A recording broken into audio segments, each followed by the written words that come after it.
Paul, Cassandra, on est ici pour parler du bilan qui était fort intéressant encore cette année pour la Fondation. Je vais commencer avec vous, Paul.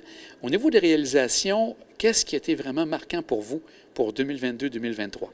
En fait, cette année, on a eu l'aboutissement du fameux projet Soins douceur à l'urgence. C'est l'aménagement complet de toute une salle de consultation là, qui vise à rendre les soins plus agréables, moins anxiogènes là, pour les patients. Donc, on est bien fiers de ce projet-là. Ensuite, on a eu nos Mademoiselles Bonheur qui ont continué à être actives tout au long de l'année auprès des résidents par des activités d'animation, des visites d'amitié, des activités spéciales. Fait que c'est vraiment une réalisation là, qui est très, très appréciée au niveau du CHSLD puis qu'on veut continuer de pouvoir offrir là, pendant nombre d'années parce que ça a une valeur inestimable. Alors, on avait trois jeunes étudiantes là, qui font un travail remarquable puis qui sont encore là durant l'année scolaire, là, les fins de semaine puis certaines demi-journées durant la semaine. Ensuite, on a eu nos investissements majeurs au niveau des activités de loisirs avec des partenaires externes là, pour venir animer des activités avec les résidents, que ce soit de l'art-thérapie, des activités de danse, de la massothérapie. Fait qu'on est vraiment présent au niveau des loisirs pour nos résidents. Et finalement, aussi, on a eu... Le Rêvons ensemble, je pense qu'il y a quelque chose de très, très marquant. C'est ce que j'allais dire. Alors, Rêvons ensemble continue d'être très présent là, dans la vie des personnes. Rêvons ensemble, on se rappelle, c'est un programme qui vise à réaliser le rêve de personnes qui sont soit en fin de vie, des personnes qui reçoivent des soins via le CLSC ou des résidents du CHSLD. Fait que ça a donné lieu à des moments incroyables, là, un vol en hélicoptère, un voyage en train dans Charlevoix, des brunchs, des célébrations d'anniversaire de mariage, des fêtes de famille. Fait que ça aussi, continue à être actif là, durant toute l'année et qu'on va continuer pour de nombreuses années encore.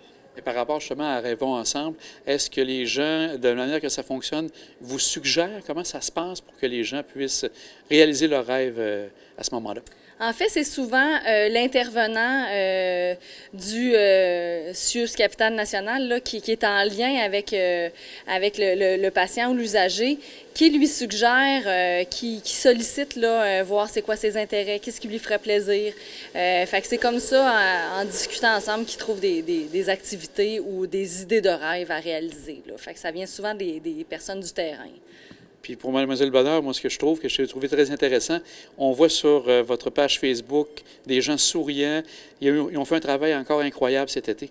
Oui, il développe vraiment des beaux liens avec les résidents. Il se fait vraiment, c'est une relation quasi d'amitié. Les résidents ont hâte de les voir. Ça donne lieu à vraiment des beaux moments. Ils sont super à l'aise avec les personnes. Fait que c'est vraiment des moments réconfortants. Puis ça leur fait du bien aussi de voir d'avoir des jeunes auprès d'eux, là, puis de discuter de différents sujets, puis de faire des animations. Là, oui.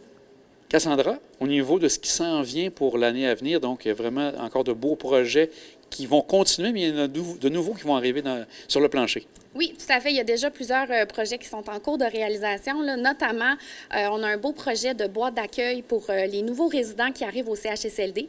Puis, quand on a démarré le programme, là, on a dit, ben pourquoi pas offrir des boîtes aux résidents qui sont déjà sur place.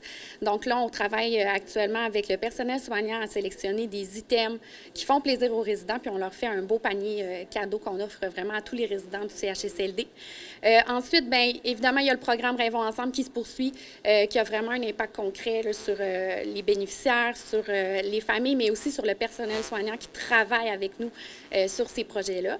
Il y a également bien, le projet Soins douceur. On a annoncé qu'il allait avoir une suite. En fait, on allait étendre le projet à d'autres salles, à d'autres espaces là, à l'urgence pour vraiment que cette philosophie-là soit appliquée partout à l'urgence. Sinon, il y a également... Là, je crois qu'il y a un gros travail qui va se faire aussi pour le retour qu'on souhaite bien au niveau de l'unité des soins palliatifs. Effectivement, on travaille très fort. On continue nos actions auprès du CIUS de la capitale nationale en vue d'une réouverture complète de l'unité. C'est vraiment un projet, évidemment, qui nous tient à cœur, qu'on souhaite que ça soit rouvert le plus rapidement possible. Il y a aussi, je pense, que vous voulez animer les espaces communs. Ça, c'est des éléments que vous regardez également? Oui, il y a un projet là, qui est sur la planche à dessin, là, qui est travaillé par le CIUS de la capitale nationale, qui devrait nous être présenté pour vraiment animer les espaces qui sont utilisés là, par les résidents, par le personnel, par les usagers de l'hôpital. Paul, un des éléments importants aussi, c'est toute la partie administrative, donc du conseil d'administration qui sont là pour vous appuyer. Il y a eu des départs, des gens qui ont quitté après un certain temps. Je pense entre autres à M. Martin Roy. Donc, c'est ce genre de personnes-là qui ont donné un gros coup de pouce. Donc, est-ce que vous avez quelque chose à traiter par rapport à ça, par rapport à l'aide qu'il y a de gens qui sont là depuis longtemps? On a souligné lors de notre Assemblée générale annuelle le départ de 3 administrateurs. C'est ça, Martin Roy, qui a fait plus de 14 ans avec nous au sein du conseil d'administration. On a eu aussi Lynn Mercier, qui était là pendant 6 ans, et M. Armand Ferland, qui a aussi fait quelques années. Donc, ils nous ont quittés au courant de l'année. Ils ont vu de nombreux projets ont vu le jour sous leur gouverne.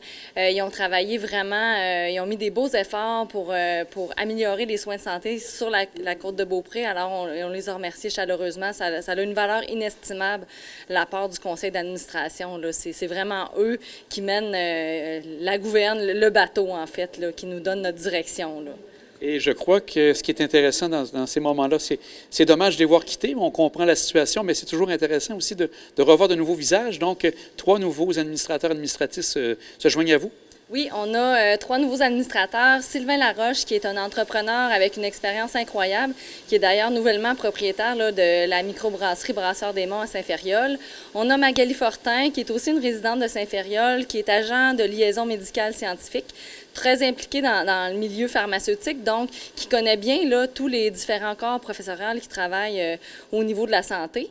On a aussi Jean Robitaille, qui est retraité du milieu pharmaceutique et ex-maire de Château-Richer, qui connaît très bien la communauté de la Côte de Beaupré et les différents enjeux qui sont reliés. Fait que c'est vraiment 3 personnes qui vont pouvoir avoir un apport très riche là, en expérience et tout pour nous aider à continuer à remplir notre mission. Et je crois que c'est toujours Mme Bois qui est la présidente, Lucie Bois. Et ça, donc, le conseil d'administration est vraiment important pour vous?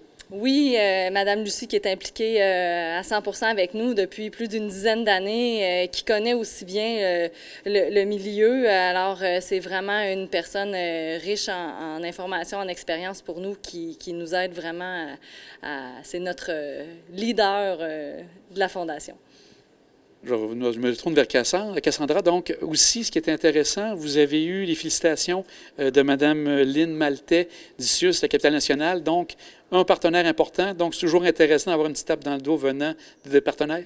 Oui, c'est plaisant. T'sais, nous, on essaie d'être super facilitateurs dans les projets qu'on fait. On essaie d'être innovateurs, mais en même temps d'être de bons partenaires. Puis c'est plaisant de se faire remercier, de se faire féliciter. Puis ça a été souligné là, qu'on avait beaucoup d'imagination, qu'on était créatifs, qu'on était novateurs. Donc, c'est vraiment une belle fierté. Et Paul? Encore, comme vous avez parlé aussi avec la réunion de l'Assemblée générale annuelle, on parle que la Fondation est en santé et je crois que vous avez même eu un montant intéressant à mentionner pour les 10 ans que vous avez fait tous ces travaux-là, tous ces projets-là. Donc, ça représente un montant de combien au niveau de l'investissement pour la Fondation? C'est plus de 3,5 millions de dollars qui ont été investis là, pour améliorer les soins de santé et services sociaux au niveau de la communauté de la Côte de Beaupré. Fait qu'on est très fiers de ce montant-là qui a été investi dans les 10 dernières années. C'est considérable. Puis c'est très apprécié. On le sent au niveau de la direction, au niveau de l'établissement. Ils reconnaissent l'apport de la Fondation, puis ils sont très reconnaissants envers nous là, et de tout ce qu'on peut apporter pour bonifier l'offre qui est en place. Mesdames, on va vous souhaiter encore une très belle année qui s'en vient pour 2023-2024. Plein de projets. Un grand merci pour ce que vous faites à la communauté. Merci beaucoup. Merci.